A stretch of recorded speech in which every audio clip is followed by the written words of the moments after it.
Global Degree College Peshawar introduces online classes for FSC students under the supervision of its founder, Engineer Muhammad Salim Khan. For more updates, please subscribe our channel. औज़ु बिल्लाहि मिनश्शैतानिर्रजीम बिस्मिल्लाहिर्रहमानिर्रहीम। बेटा again मैं unit 4 discuss कर रहा हूँ। Unit 4 में आज मेरे टॉपिक का नाम है potential energy in the earth gravitational field या एब्सोल्यूट पोटेंशियल एनर्जी। गो कि ये लफ्ज़ सही नहीं है एब्सोल्यूट, इसको जस्ट पोटेंशियल एनर्जी कहते हैं, लेकिन आपकी किताब ने लिखा है तो इस वजह से मैं लिखने पे मजबूर हूँ। ये क्या है, गोली मारो फ़िलहाल इसको, बस कुछ कैलकुलेशन करता हूँ, आखिर में समझा दूँगा कि ये क्या है। लेकिन फॉर योर काइंड इंफॉर्मेशन ये मैं आपको बता दूँ कि ये टॉपिक किताब में गलत इसकी डिफिनीशन की गई है, और ये अब से नहीं है। 1996-97 में मैंने एफएससी दी है, हमारी किताबों में भी गलत थी और अभी तक गलत आ रही है। यार अभी तो थोड़ा सा मेरे ख्याल में गूगल आ गया है, गूगल पे ज़रा सर्च करो, सही डिफिनीशन देखो, वो तो कम से कम लिख सकते हैं। लेकिन खैर क्या करें, मैं कुछ कह नहीं सकता हूँ, जो कहना था वो तो कह भी चुका हूँ। अब गोली मारो इसको कि क्या है।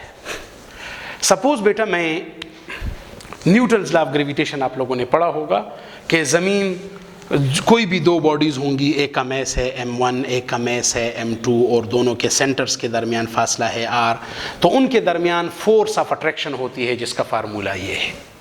अगर इनमें मैं एक बॉडी ज़मीन ले लूँ मैस ऑफ द अर्थ, और दूसरी बॉडी इसके ऊपर रखी हुई छोटी सी बॉडी m ले लूँ, तो तब भी मैं ये फार्मूला लगा सकता हूँ। m1 की बजाय ज़मीन का मैस me लगा दूंगा, m2 की बजाय इस दूसरी बॉडी का मैस m लगा दूंगा, तो मैं ज़मीन वाली फोर्स भी लगा मेरा कहने का मकसद है ज़मीन जो फोर्स लगाता है उसका फार्मूला ये है बॉडीज़ पर। और इसी फोर्स को हम force of the attraction of the earth भी कह सकते हैं, अट्रैक्शन ऑफ द अर्थ भी कह सकते हैं, यानी फोर्स ड्यू टू ग्रेविटी भी कह सकते हैं। इसका मतलब है कि ग्रेविटी जो है ये ग्रेविटेशन से ही निकला है। ग्रेविटेशन का एक स्पेशल केस है। What is gravitation? Gravitation mean तजाज़ब, जाज़ब करना, खींचना। वो यार ये लड़का जो है ये बड़ा जाज़ब नज़र है, यानी नज़र को अपनी जानिब अट्रैक्ट करने वाला है, यानी अपनी जानिब माइल करने वाला है। तो ग्रेविटेशन कहते हैं the force of attraction which exist between any two bodies in the universe due to their masses. But if one mass is taken, the earth, then it is a special case of gravitation which is known as gravity। फिर इसको हम gravity कहते हैं। तो suppose मेरे पास एक छोटी सी body है और ज़मीन है, और उस पे ज़मीन जो फोर्स लगाएगा उसका ये फार्मूला है। तो चले जनाब, मैं कुछ करना चाहता हूँ। मैं क्या करना चाहता हूँ बेटा, मैं एक ज़मीन है, सपोज ये मेरे पास अर्थ है, और ज़मीन का मैस me है, ज़मीन का सेंटर है, यहाँ से लेकर यहाँ तक ज़मीन का रेडियस है re, और मेरे पास एक छोटी सी बॉडी है, यानी उस छोटी सी बॉडी का मतलब ये है कि ये ज़मीन का सेंटर है, तो ये वाला फासला है re, और मैं इस बॉडी को उठाकर यहाँ तक लाना चाहता हूँ। अपनी मर्ज़ी का कोई पॉइंट है n, कहीं पे भी ले लो, छत पे से ऊपर और ऊपर जितना भी लेते हो ले लो, और पॉइंट n का जो फासला है ज़मीन से वो उसको मैं कहता हूँ rn। तो मैं जनाब इसको बोलूँगा कि दिस इज़ rn। तो मैं यहाँ से बॉडी को यहाँ तक उठाना चाहता हूँ। तो लाजमन सी बात है बेटा, जब हम बॉडी को उठाएंगे तो हम बॉडी पे कुछ ना कुछ क्या करेंगे, वर्क। तो मैं वर्क मालूम करना चाहता हूँ। वर्क का फार्मूला क्या होता है, Fs cos थीटा। मैं फोर्स किस जानिब लगाऊंगा, ऊपर की जानिब। बॉडी फासला किस जानिब तय करेगी, ऊपर की जानिब। तो दरमियान में एंगल 0 का 0 इज इक्वल टू 1, तो अगर ना भी लगाई तो कोई मसला नहीं। अगेन बेटा ज़रा सोचें, मैं कुछ पोटेंशियल एनर्जी की बातें कर रहा हूँ। पोटेंशियल एनर्जी की बातें करने का मतलब ये है कि मैं बॉडी को उठाऊंगा विद यूनिफॉर्म वेलोसिटी, जिस तरह पोटेंशियल एनर्जी के फार्मूले में कहा था। यूनिफॉर्म वेलोसिटी का मतलब है वेलोसिटी में चेंज नहीं है, यानी एक्सेलरेशन नहीं है। एक्सेलरेशन ना होने का मतलब है बॉडी पे रिजल्टेंट फोर्स नहीं होनी चाहिए। तो याद रखो, जब बॉडी पे हम ऊपर की जानिब फोर्स लगाएंगे, जिसको मैं बोलूँगा एक्सटर्नल फोर्स, तो मुझे ये बताओ मैं जो फोर्स लगाऊंगा कितना लगाऊंगा, उतना ही लगाऊंगा जितना उस पर नीचे की जानिब ज़मीन लगाएगी। तो जब दोनों फोर्सेस की मैग्नीट्यूड सेम होगी तो रिजल्टेंट फोर्स 0 होगा। ये बातें मैं बेटा पोटेंशियल एनर्जी के फार्मूले में एक्सप्लेन कर भी चुका हूँ। तो मैं इस बॉडी को नीचे से ऊपर लेके जा रहा हूँ, तो मैं जब इस बॉडी को ऊपर से नीचे से ऊपर लेके जाऊंगा विद यूनिफॉर्म वेलोसिटी, तो मैं जो फोर्स लगाऊंगा वो उतनी ही होगी जितनी ज़मीन फोर्स लगा रहा है। तो मैं इस इक्वेशन में F की बजाय FEB लगा सकता हूँ। ये वो मेरी वाली फोर्स है, एक्सटर्नल फोर्स है, ये ज़मीन वाली फोर्स है, और मैं फासला लगा दूंगा। अब ज़मीन जो फोर्स लगाएगा उसका क्या फार्मूला है, अभी मैंने बता दिया कि ज़मीन जो फोर्स लगाएगा उसका m1 की बजाय मैं लगा दूंगा mass of the earth, m2 की बजाय लगा दूंगा इस बॉडी का मैस, और डिवाइडेड बाय r स्क्वायर लगा दूंगा। r स्क्वायर से मुराद है ज़मीन के सेंटर और इस बॉडी के सेंटर के दरमियान फासला। बेटा जब ये बॉडी ऊपर से जाएगी तो ज़मीन के सेंटर से जो इसका फासला है r, वो चेंज होता जाएगा। जब चेंज होता जाएगा, आर चेंज हो रहा है, तो आर चेंज होने से जो ज़मीन वाली फोर्स है वो भी चेंज होती जाएगी। ज़मीन वाली फोर्स जो चेंज होगी तो वो उसके बराबर जो मैं फोर्स लगाऊंगा वो भी चेंज होता जाएगा। तो इस केस में हम ये कह सकते हैं कि हम जो फोर्स लगाएंगे वो यूनिफॉर्म नहीं होनी चाहिए, वेरिएबल होगी। हमारी फोर्स किसके बराबर होगी, फोर्स ऑफ द अर्थ के, और अर्थ वाली फोर्स जो होगी वो डिपेंड करेगी आर पर। जब मैं यहां से यहां तक जाऊंगा तो ज़मीन के सेंटर से फासला आर चेंज हो रहा है। इसका मतलब ये हुआ कि जब force of the earth change होगा तो हम जो फोर्स लगाएंगे वो भी चेंज होता जाएगा। तो मेरा कहने का मकसद ये है कि जब हम बॉडी को यहां से यहां तक उठाएंगे हम वेरिएबल फोर्स लगाएंगे, ज़्यादा कभी इस तरह कभी, तो ये बड़ा मसला होता है। हाँ, अगर कांस्टेंट फोर्स होगा तो कांस्टेंट फोर्स की वजह से कैलकुलेशन आसान हो जाती है। तो फिर हम क्या कर लेते हैं कि बॉडी को ज़मीन के सरफेस से डायरेक्ट नहीं उठाते, सरफेस से पहले उठाते हैं 0.1 तक, फिर 0.2 तक, फिर 0.3 तक, फिर 0.4 तक, फिर 0.5 तक, होते होते आ जाएगा। बिल्कुल आखिर में जो है वो पॉइंट n है, तो n के नीचे जो होगा वो क्या होगा, n-1। मिसाल के तौर पर ऊपर है मेरे पास 100, तो 100 के नीचे क्या होगा, 99। 99 का मतलब है कि 100 माइनस 1, तो इसका मतलब है अगर ये n है तो ये n-1 यानी 100 माइनस 1 होगा। याद रखो ये जो मैं सरफेस से 1 तक, 1 से 2 छोटे छोटे स्टेप्स में उठाऊंगा, 1 सरफेस से लेकर 1 तक जो फासला है डेल्टा आर, ये भी है डेल्टा आर, ये भी है delta R. Delta R mean small distances. ये फासले बहुत कम होंगे। जब फासले बहुत कम होंगे तो ज़मीन जो फोर्स लगाएगा सरफेस पर तकरीबन उतनी ही फोर्स ज़मीन लगाएगा 0.1 पर जब बॉडी होगी। इसका मतलब है कि इस सरफेस के दौरान, यानी मिसाल के तौर पर एक ये स्टेप है, एक ये स्टेप है, तो इन दोनों स्टेप्स के दरमियान ग्रेविटेशनल फील्ड तकरीबन यूनिफॉर्म रहेगा। जब फील्ड यूनिफॉर्म रहेगा तो ज़मीन वाला फोर्स भी सेम रहेगा। जब ज़मीन वाला फोर्स सेम रहेगा तो हमें वेरिएबल नहीं, यूनिफॉर्म फोर्स लगानी होगी। यूनिफॉर्म फोर्स का मतलब है हमें कैलकुलेशन करने में आसानी होगी। मेरा कहने का मकसद है बेटा हम डायरेक्ट बॉडी को नहीं उठाएंगे, हम छोटे छोटे स्टेप्स में उठाएंगे। जब छोटे छोटे स्टेप्स में उठाएंगे तो सबसे पहले मैं इसको सरफेस से लेकर जनाब उठाऊंगा 1 तक। जब 1 तक लगाऊंगा मैं तो क्या करता हूं जनाब, इस 1 वाले फासले को ज़मीन के सेंटर से R1 कहता हूं, इस वाले फासले को ज़मीन के सेंटर से R2 वगैरह, और बिल्कुल इसी तरीके से इस फासले को ज़मीन के सेंटर से मैं Rn-1 कहता हूं। तो जनाब मैं इसको इस तरीके से ऊपर उठाऊंगा और ये मैंने फासले सारे ले लिए। सबसे पहले मैं वो वर्क निकालूंगा जो सरफेस से लेकर 1 तक है।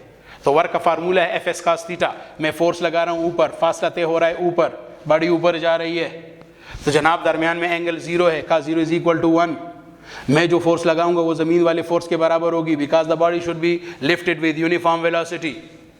और जो फासला तय होगा वो फासला कितना है जनाब, मेरे पास डेल्टा आर। जनाब मैं सरफेस से लेकर 1 तक आ रहा हूँ, डेल्टा आर है, तो मैं डेल्टा आर लगा दूंगा। तो जनाब मैं ये कह सकता हूँ कि जो वर्क होगा वो सरफेस से लेकर 1 तक, तो मैं सरफेस से लेकर 1 तक वर्क निकालूंगा। अब जब ज़मीन फोर्स लगाएगा उसका ये फार्मूला है। अच्छा, अब इस केस में Fe मेरे पास ये है, ज़रा सोचे आर क्या है मेरे पास। आर जनाब मेरे पास है ज़मीन के सेंटर से फासला। जब बॉडी सरफेस पर थी तो ज़मीन के सेंटर से जो फासला था वो कितना था, RE। जब बॉडी ऊपर उठकर 1 तक आएगी तो ज़मीन के सेंटर से फासला कितना होगा, R1। इसका मतलब है RE शुरू में फासला है, R1 आखिर में फासला है जब सरफेस से 1 तक जाऊंगा। अब बेहतर यह है कि इस R को, R से मुराद है सेंटर टू सेंटर डिस्टेंस। मेरे पास 2 सेंटर टू सेंटर डिस्टेंस है, एक RE है और एक मेरे पास R1 है। जब वो सरफेस पर होगा तो ज़मीन के सेंटर से फासला RE, जब 1 पर होगा तो ज़मीन के सेंटर से फासला R1 होगा। आपका जहन क्या कहता है कि यहाँ पे मैं कौन सा लगाऊं, ये वाला फासला लगाऊं ज़मीन के सेंटर से या ये वाला लगाऊं, या बेहतर ये है कि दोनों का इस्तेमाल इसमें कर दूं। लाजमन सी बात है, उसूलन होना चाहिए कि इस R में ये वाला R भी आ जाए और ये वाला R भी आ जाए। तो मैं इस R स्क्वायर को इस तरह लिख सकता हूं कि R स्क्वायर को मैं लिख सकता हूं R × R। तो जब r इंटू आर लिखूंगा तो एक r को मैं इनिशियल वाला r यानी RE ले लूंगा, दूसरे r को मैं फाइनल वाला r यानी R1 ले लूंगा। तो इसका मतलब है कि यहाँ से यहाँ तक जो जा रहा है तो ज़मीन के सेंटर से शुरू में RE फासला है, फिर R1 फासला है। मैंने दोनों का असर इसमें डाल दिया है। जब दोनों का असर डाल दिया है तो इसको मैं RE लिख सकता हूँ, इसको मैं R1 लिख सकता हूँ। तो मैं जनाब ये लिख सकता हूँ कि FE मेरे पास आ जाएगा GMEM divided bye R square, का मतलब ये है कि मैं लिख सकता हूँ RE इंटू R1। तो जनाब मेरे पास FE मेरे पास ये आ जाएगा। रह जाएगा डेल्टा R। तो डेल्टा R जो है, डेल्टा R किसके बराबर है? ज़रा सोचें, यहाँ से लेकर यहाँ तक फासला है डेल्टा R, तो ये किसके बराबर है? फाइनल फासला है R1। तो डेल्टा R मेरे पास आ जाएगा R1 माइनस RE। तो मैं जनाब इस इक्वेशन में work from surface to 1 FE की बजाय GMEM divided by RE into R1 ये मैंने लगा दिया। डेल्टा R की वजह में लगाऊंगा R1 माइनस RE। जनाब ये डिवाइड है, दोनों ब्रैकेट्स में है, तो मैं इसको इसकी बजाय यहाँ पे भी लिख सकता हूँ। सो मैं ये कह सकता हूँ कि वर्क फ्रॉम सरफेस टू 1 आ जाएगा GMEM R1 minus RE divided by RE R1। में इस तरह भी लिख सकता हूँ। ये RE R1 इसके नीचे भी है, ये RE R1 इसके नीचे भी है, मैं दोनों के नीचे लिख सकता हूँ। Cancel cancel. So work from surface to 1 आ जाएगा GMEM ऊपर 1 by RE minus 1 by R1, सिर्फ R1 रह जाए। Now this is the work from surface to 1।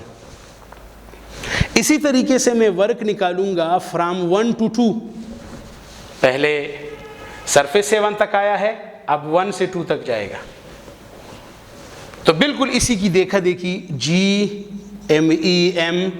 देखिए सरफेस है तो सरफेस वाला फासला RE, फिर 1 है तो फासला R1। इस तरह अगर पहले 1 होगा तो 1 बाय R1, फिर 2 है सो 1 बाय R2। ये मेरे पास वर्क फ्रॉम 1 टू 2 आ जाएगा। बिल्कुल इसी तरीके से जनाब मैं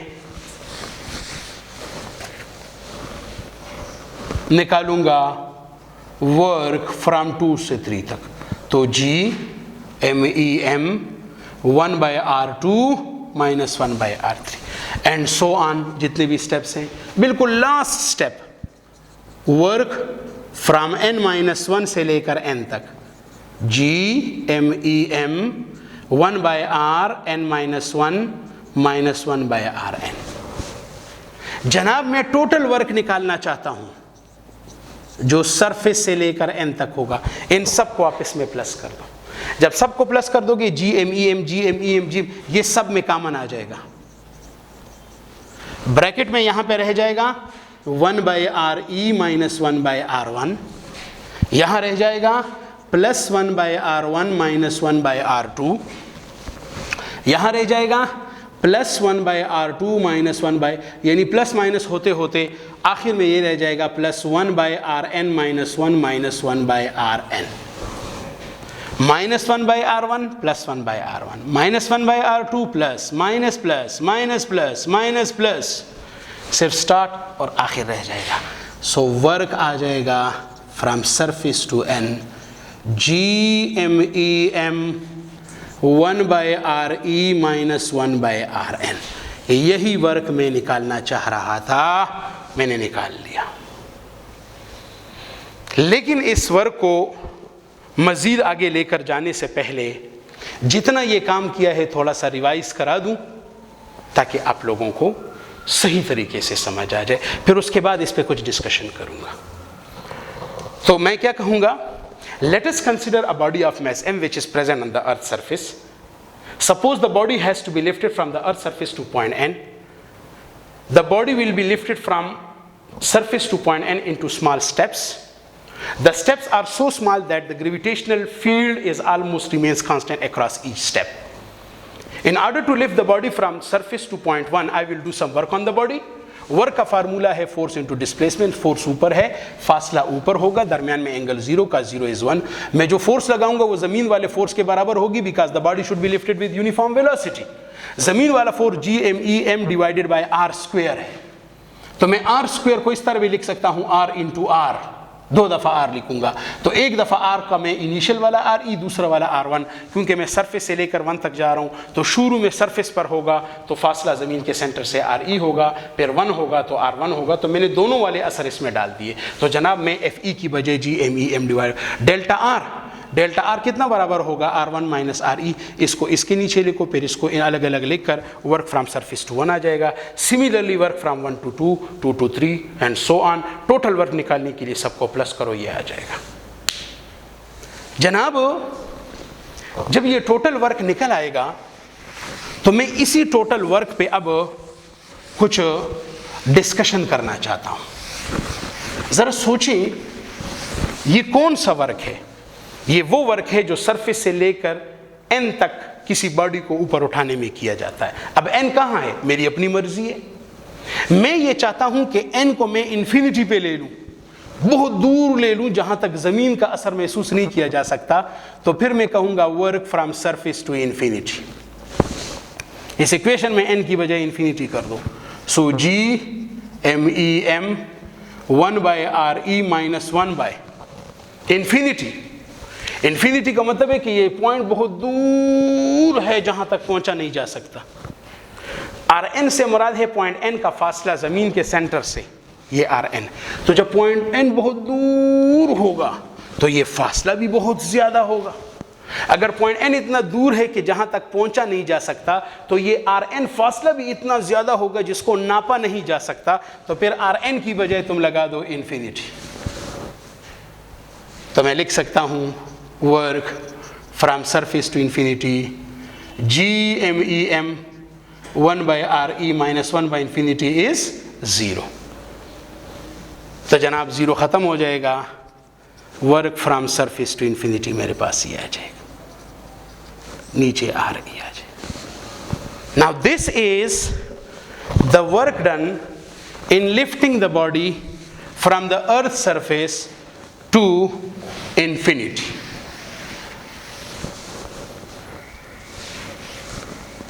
वैसे बेटा ये वो वर्क है जो बॉडी पर मैं उस वक्त करता हूं जब उसको सरफेस से इन्फिनिटी तक ले जाता हूं। अब मैं वो वर्क मालूम करना चाहता हूं जो इन्फिनिटी से बॉडी को मैं लाऊंगा सरफेस तक, उसका उल्टा, तो जाहिर है वो माइनस हो जाएगा।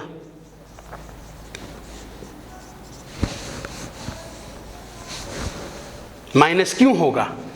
जब आप बॉडी को नीचे से ऊपर लेके जाओगे तो फोर्स ऊपर लगा रहे हो, वो फासला भी ऊपर तय कर रहा है।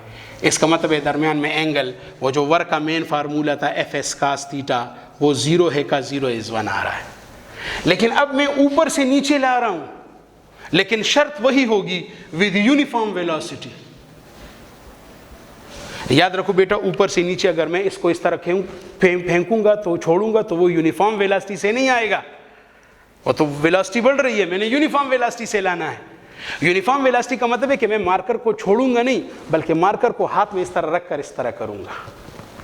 इसका मतलब क्या है कि मार्कर नीचे तेज होना चाहता है, लेकिन मैंने ऊपर की जानिब फोर्स लगाकर उसको तेज होने से रोका हुआ है। तो मैं फोर्स कितना, और ये यूनिफॉर्म वेलोसिटी से आ रहा है, अगेन मैं फोर्स उतना लगाऊंगा जितना इसके वेट, ताकि वो रिजल्टेंट फोर्स 0 आकर यूनिफॉर्म वेलोसिटी से आए। तो इस केस में जब मैं उसको छोड़ नहीं रहा, हाथ में पकड़ कर इस तरह कर रहा हूं, तो मैंने मार्कर पर फोर्स ऊपर लगाया हुआ है ताकि उसकी वेलोसिटी ज्यादा ना बढ़े, और वो फासला नीचे तय कर रहा है। इसका मतलब है फोर्स और डिस्प्लेसमेंट अपोजिट डायरेक्शन में है, तो दरमियान में एंगल 180 आ जाएगा, cos 180 इज इक्वल टू -1। तो इस वजह से वर्क अब जो है माइनस में आ रहा है। तो जनाब ये वो वर्क है जो मेरे पास from infinity to point to the earth surface आएगा। अब यहाँ पे मैं कुछ कंसेप्चुअल डिस्कशन करना चाहता हूँ।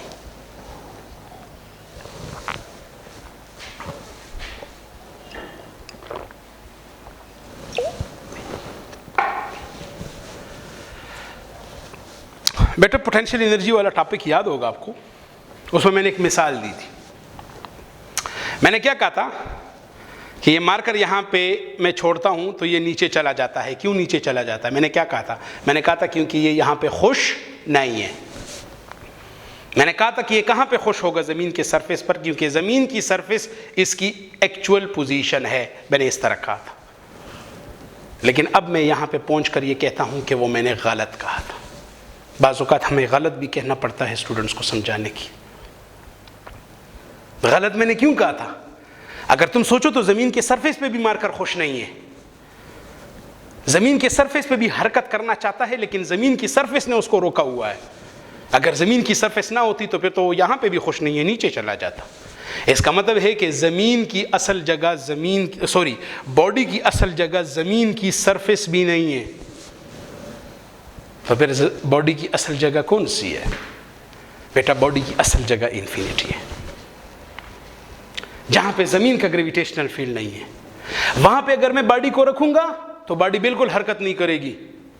मैं इधर उधर देखूंगा कि यार हो सकता है बॉडी को किसी ने पकड़ा हुआ हो हरकत करने से रोकने के लिए, जिस तरह ज़मीन ने किया था, लेकिन इर्द गिर्द कुछ भी नहीं होगा। तब मैं कहूँगा अच्छा तो बॉडी यहाँ पे खुश है। इसका मतलब है कि इसकी अपनी असल जगह वो है। इसका मतलब है किसी भी बॉडी की असल जगह जो होती है वो इन्फिनिटी होती है। जब किसी बॉडी की असल जगह जो होती है वो इन्फिनिटी होती है और इन्फिनिटी से आप उसको लाकर किसी भी पॉइंट तक रखते हो तो आपने उसकी पोजीशन चेंज कर दिया। The energy due to the change in position is known as potential energy. इसका मतलब है कि पोटेंशियल एनर्जी हमने असल में ज़मीन के सरफेस से नहीं लेनी, इन्फिनिटी पॉइंट से लेनी है। तो पोटेंशियल एनर्जी की एक्चुअल डिफिनीशन जो है वो क्या है? पोटेंशियल एनर्जी की एक्चुअल डिफिनीशन ये है कि आप किसी बॉडी की पोजीशन को चेंज करोगे और चेंज करने के लिए आपको उस पर जितना काम करना पड़ेगा। आप पोजीशन कैसे चेंज करोगे? एक्चुअल पोजीशन से लाओगे इन्फिनिटी से। इसका मतलब ये है कि अगर यहां पे मैं पोटेंशियल एनर्जी निकालना चाहता हूं तो तरीका ये नहीं है कि ज़मीन से उठाकर लाओ, इन्फिनिटी से लाओ। The potential energy of a body at any point on the earth surface is actually the amount of work in bringing the body from infinity to that point with uniform velocity से लाओगे। इसका मतलब है कि ज़मीन के surface पर अगर मैं किसी बॉडी की पोटेंशियल एनर्जी निकालना चाहता हूं तो उसका तरीका यह है कि उसको इन्फिनिटी से ज़मीन के सरफेस तक लाओ। इन्फिनिटी से जब लाओगे तो आपको कुछ ना कुछ काम करना पड़ेगा, जितना काम होगा वही पोटेंशियल एनर्जी होगी। इसी को हम बोलते हैं absolute potential energy. Potential energy का असल डिफिनीशन यही है। इसका मतलब है the potential energy of a body on the earth surface is actually the amount of work done in moving the body from infinity to the earth surface. Now this is the work done in moving the body from infinity to the earth surface. इसका मतलब है कि इसको हम बोलेंगे this is the potential energy of the body on the earth surface. तो बेटा potential energy का जो असल फार्मूला है वो मेरे पास ये है। जरा सोचें, इस केस में आंसर माइनस में आएगा। माइनस में इसलिए आएगा कि potential energy on the earth surface 0 है। जब यहां तक आएगा तो आप उस पर नेगेटिव वर्क करोगे, नेगेटिव तो एनर्जी 0 से कम होकर माइनस। अगर इस तरह समझ नहीं आ रही, दूसरे तरीके से सोचो। मुझे ये बताओ, कोई भी बॉडी जब हरकत करता है तो वो कौन से पोटेंशियल से कौन से पोटेंशियल तक जाता है? वो हमेशा from high to low potential जाता है। हाई से लो का मतलब ये कि अगर बॉडी को मैं यहां से छोड़ूंगा खुद ब खुद आएगा। इसका मतलब है यहां पे उसकी पोटेंशियल एनर्जी हाई होनी चाहिए, यहां पोटेंशियल एनर्जी लो होनी चाहिए। यहां पोटेंशियल एनर्जी में 0 ले रहा हूं तो यहां पोटेंशियल एनर्जी 0 से लो होनी चाहिए। 0 से लो प्लस नहीं है, माइनस है। इस वजह से पोटेंशियल एनर्जी के असल फार्मूले में माइनस आ रहा है। जरा सोचे बेटा, ये वो potential energy on the earth surface तक है, RE है, अर्थ सरफेस पर ला रहा हूं। इसका मतलब है अगर मैं अर्थ सरफेस की बजाय अपनी मर्जी का कोई पॉइंट ले लूं P, तो फिर मुझे बॉडी को इन्फिनिटी से P तक लाना पड़ेगा। तो फिर जिस पॉइंट तक लाओगे उसका जमीन के सेंटर से फासला देखोगे R, तो फिर वो R लगाओगे। इसका मतलब है the potential energy of the body at any point in the gravitational field is actually the amount of work done in moving the body from infinity to that point. तो फिर यही फार्मूला होगा -G m e m divided by R E की बजाय फिर मैं generally are लगाऊंगा, जिस पॉइंट की बात करते हो उसका ज़मीन के सेंटर से पास। तो बेटा पोटेंशियल एनर्जी की असल डिफिनीशन ये है। तो मैंने कहा था कि मैं पोटेंशियल एनर्जी की डिफिनीशन आखिर में कराऊंगा, फिलहाल मैं कुछ कैलकुलेशंस करना चाह रहा हूँ, वो मैंने करा दी। तो पोटेंशियल एनर्जी की असल डिफिनीशन क्या है? The potential energy of a body at any point in the gravitational field is the amount of work done in moving the body from infinity to that point with uniform velocity. तो जनाब potential energy का असल ये formula है। ज़रा सोचें बेटा, आपकी किताब ने इसको गलत लिखा है। अच्छा, आपकी किताब क्या कहती है कि potential energy is the amount of work moving the body from the earth surface to infinity. यार सरफेस से हम इन्फिनिटी तक तो नहीं लेके जाएंगे, एक्चुअल पोजीशन वो है वहां से यहां तक लाएंगे। जब सरफेस से इन्फिनिटी तक लेके जाएंगे तो वो आंसर प्लस में आता है, वो माइनस में नहीं आता। आपकी किताब ने फिर माइनस लगाया है, लेकिन उसके लिए लोगों को धोखा देने के लिए एक और जुमला लिखा है। क्या लिखा है? उसने कहा कि वर्क पॉजिटिव आया, फिर कहता है कि चूंकि मैं बॉडी को नीचे से ऊपर उठा रहा हूं, ये वर्क में ग्रेविटी के खिलाफ कर रहा हूं, तो माइनस आ गया, तो उन्होंने माइनस लगा दिया। ये बात गलत है बेटा, ग्रेविटी के खिलाफ आप काम कर रहे हैं, ये बात तो सही है, लेकिन माइनस इस वजह से नहीं आया। आप तो फोर्स ऊपर लगाओगे तो फिर तो पोटेंशियल एनर्जी, वो जो mgh वाला फार्मूला है, उसमें भी तो आप बॉडी को नीचे से ऊपर उठा रहे हो, वो भी तो ग्रेविटी के खिलाफ वर्क कर रहे हो, उसमें फिर माइनस क्यों नहीं लगा रहे हो? तो वो गलत है बेटा। सही डिफिनीशन ये है कि सरफेस से इन्फिनिटी नहीं, इन्फिनिटी से सरफेस। बेटा ये तकरीबन 25 साल हो गए ये चीज़ गलत आ रही है, लेकिन अब मेरी वीडियो इंशाअल्लाह ताला लोग देखेंगे, अब लोग मेरी बातों पे सोचेंगे, और मुझे उम्मीद है कि कमिंग बुक में ये चीज़ें अब ठीक हो जाएंगी। 25 साल बाद ये चीज़ें ठीक होना शुरू हो जाएंगी। इस तरह और भी बहुत सारी चीज़ें हैं, मैं दरमियान में आपको बताता जाऊंगा बेटा। तो ये potential energy in the earth gravitational field है। अच्छा बेटा, अक्सर लोग मुझसे फिर एक और चीज़ पूछते हैं,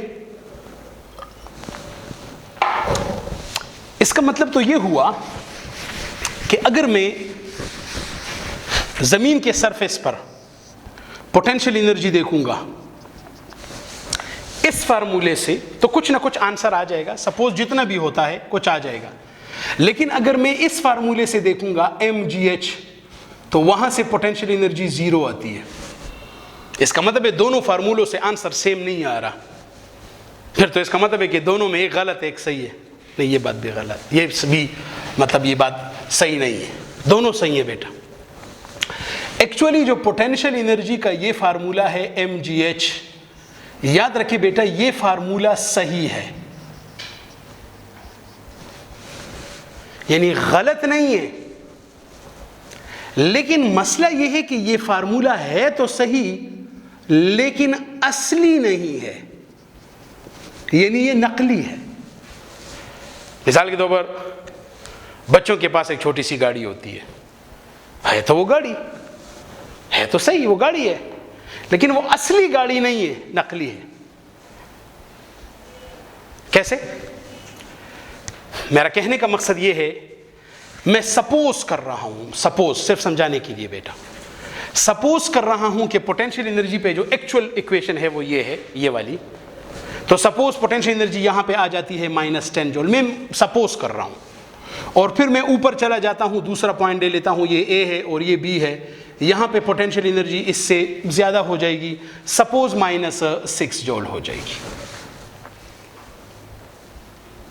अब एक्चुअल पोटेंशियल एनर्जीज ये हैं, हम इसको क्या कहते हैं? Initial potential energy. अगर हम सरफेस से उठाएंगे, मैं इस फार्मूले की बात कर रहा हूँ, इस फार्मूले में हम क्या करते हैं? बॉडी को ज़मीन के सरफेस से उठाते हैं, तो फिर ये इनिशियल पोजीशन है, ये फाइनल पोजीशन हो जाएगी।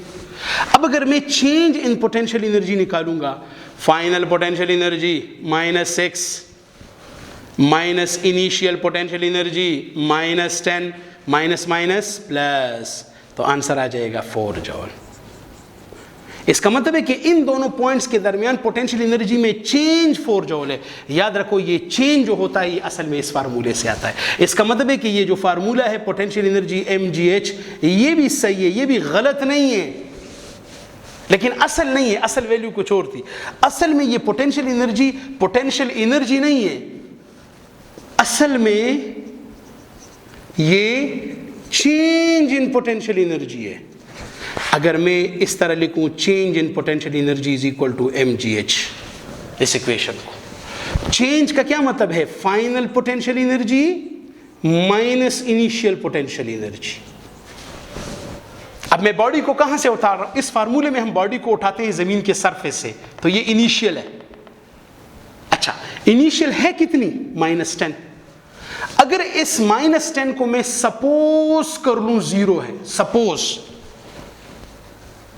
तो फिर इसके मुताबिक इसको मैं -6 नहीं लूंगा, ये इससे कितने ज्यादा है? 4 क्वांटिटीज में ज्यादा है, 4, तो फिर मैं इसको ले लूंगा 4। ये 4 जो है ये असल में चेंज फाइनल पोटेंशियल एनर्जी है, वो mgh है। ये उस वक्त आएगा जब मैं इनिशियल को 0 मानता हूं। इसका मतलब है हम ये कहते हैं जमीन के सरफेस पर पोटेंशियल एनर्जी 0 है, वो 0 होती नहीं है, वो जमीन के लिहाज से हम 0 तस्वर करते हैं। हम इस फार्मूले से mgh निकाल कर हम कहते हैं बॉडी की पोटेंशियल एनर्जी 50 जूल है। ये असल में 50 जूल नहीं होती, ये जमीन के सरफेस और इस पॉइंट के दरमियान जो चेंज है वो ये चेंज बताता है। बेटा मैंने नोट्स में प्रूव भी किया है कि अगर आप चेंज इन पोटेंशियल एनर्जी निकालोगे, final potential energy minus initial potential energy, और फाइनल भी यहीं से लोगे, इनिशियल होते होते कैलकुलेशन करते करते करते करते मैंने यही चीज़ निकाली है कि ये असल में mgh आ जाता है। यानी मैंने प्रूफ किया है कि ये mgh असल में पोटेंशियल एनर्जी नहीं है, चेंज। मैंने नोट्स में प्रूफ किया हुआ है। मैं देखता हूँ अगर मुझे मौका मिल गया एक लेक्चर बना दूंगा उसका, आपके कोर्स में नहीं है, जस्ट आपके कंसेप्ट्स क्लियर करवाने के लिए। अदरवाइज अगर आप चाहें तो नहीं भी कर सकते, लेकिन मैं सिर्फ ये बताना चाहता हूँ कि पोटेंशियल एनर्जी का ये फार्मूला सही है, क्योंकि है तो ये पोटेंशियल एनर्जी, लेकिन ये असल नहीं है, क्योंकि ये असल में पोटेंशियल एनर्जी नहीं, ये चेंज है। हाँ, इसको हम फिर पोटेंशियल एनर्जी उस वक्त मानेंगे जब जमीन के सरफेस वाली पोटेंशियल एनर्जी जो भी बॉडी की होगी उसको हम 0 तस्वर कर ले। तो बेटा मेरा कहने का मकसद ये है कि असल में पोटेंशियल एनर्जी नहीं है, चेंज है। बेटा यहाँ पे बहुत सारे MCQs आ जाते हैं। मेरा टॉपिक का नाम था potential energy in the earth gravitational field, वो मैंने कर दिया। डेफिनेशन क्या होगी? It is the amount of work done in moving the body from the earth surface to that point at which you are interested to find the potential energy. तो ये असल में पोटेंशियल एनर्जी की equation आ गई है। बेटा इसमें एक MCQs वगैरह आ जाते हैं।